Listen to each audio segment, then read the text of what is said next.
All right, let's talk about literally one of the most important sectors in Nigeria's economy, well, any economy in the world, agriculture. The last 3 to 5 years, Nigeria's journey towards achieving food security has been confronted with major global shocks, climate change, and more, with implications for food affordability, availability, and accessibility.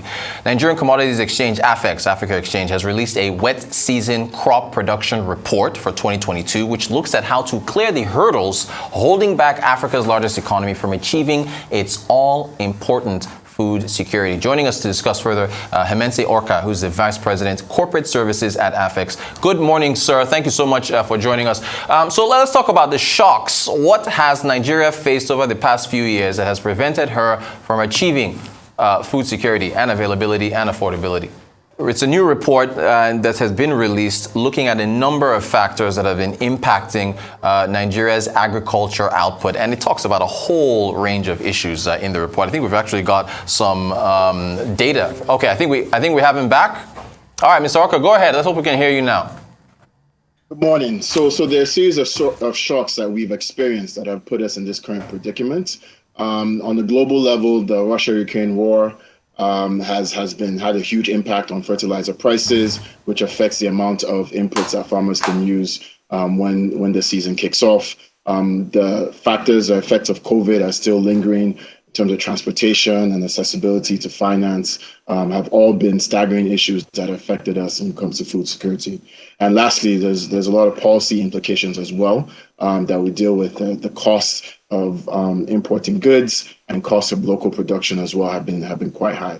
So all these factors have brought us to the position that we're in right now, where Nigeria is facing a declining food balance sheet when it comes to production in the country. Great stuff. You see, one of the reasons why we look forward to reports like this from bodies like yours is some of the snapshots and the insights that's provided. So let's look at some of these demographic snapshots. What is an AFEX farmer and a non-AFEX farmer? What does that mean? I hope we have that shot. We put it up there from your report. Yeah, there you go. So 53% non-AFEX farmers, 47% AFEX farmers. What is this telling us?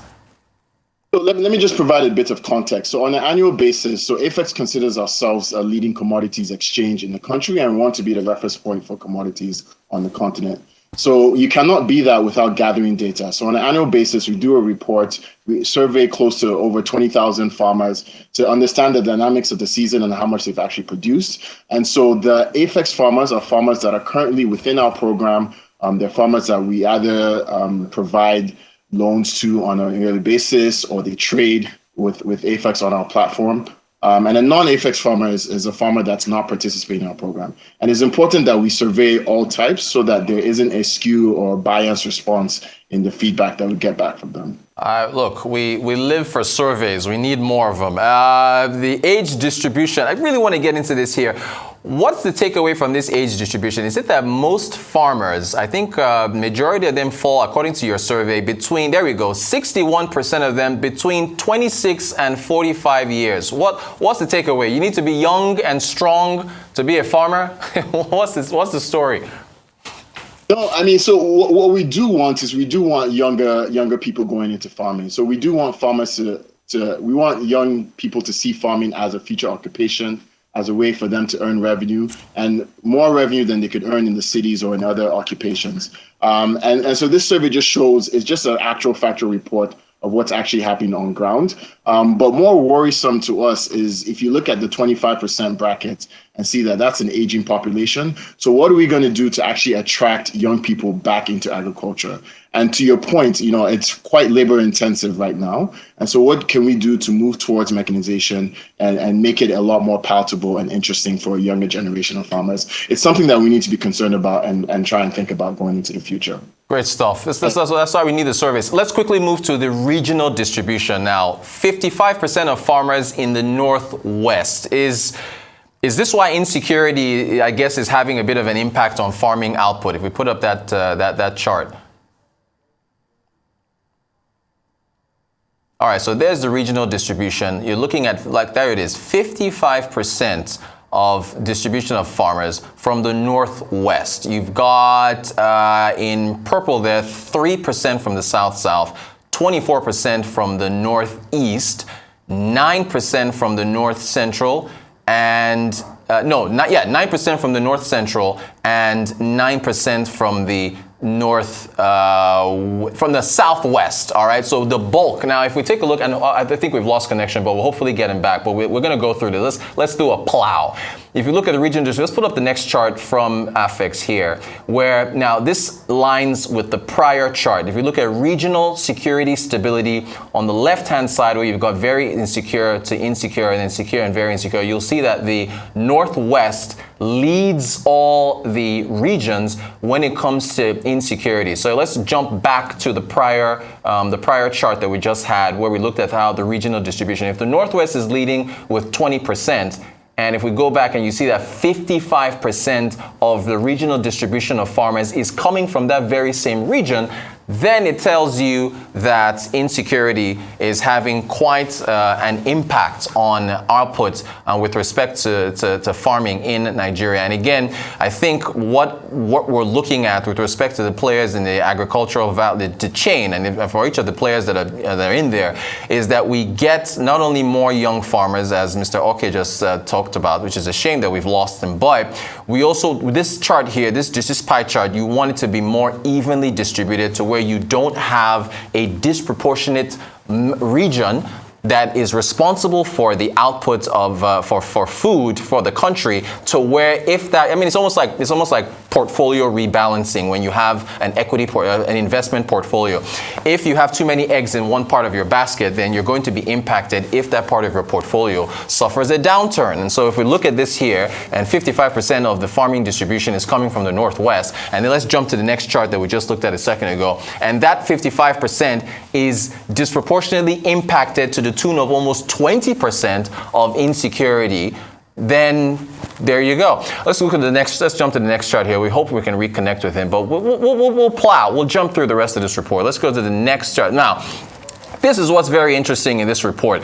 And if you look at the factors affecting planting season for 2022, even though we just looked at two images from AFEX showing us that insecurity disproportionately affects the Northwest of the country, where 55% of farmers, as far as the farming regions, come from, you can see on this chart that insecurity is the second to the lowest impact of the planting season. The three biggest impacts on the planting season in Nigeria: pest infestation, excess rainfall, low input access. All right, we've got him back. We've got Mr. Orkah back. It's a shame we lost you there, but I did want to get your take on the regional distribution, the 55%, and coupling that with insecurity. Quickly get your thoughts there, please.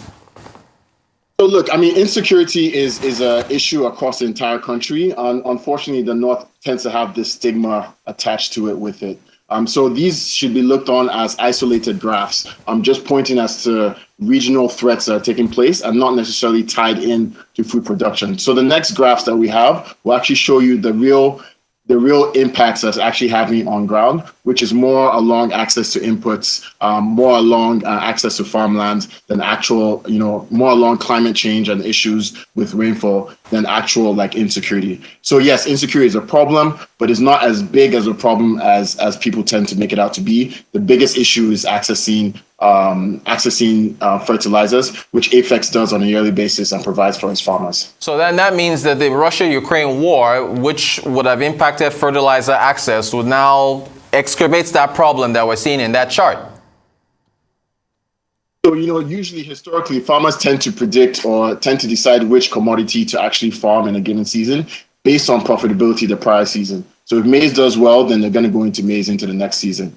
But because of the issue that we're seeing with fertilizer, this time that decision was predicated on the availability of fertilizer. And so we saw farmers move into commodities like soybeans. We utilize the least amount of fertilizer when it comes to grains and cereals. And so we saw that shift happening with soybeans, happening with sorghum as well, as opposed to using maize and some other more input-intensive commodities. Yeah, I remember Aliko Dangote was at a forum back in March or so when the war had just started, and he did say that this was going to impact fertilizer prices. I got to talk gender with you very quickly, and I'm glad this is in your survey.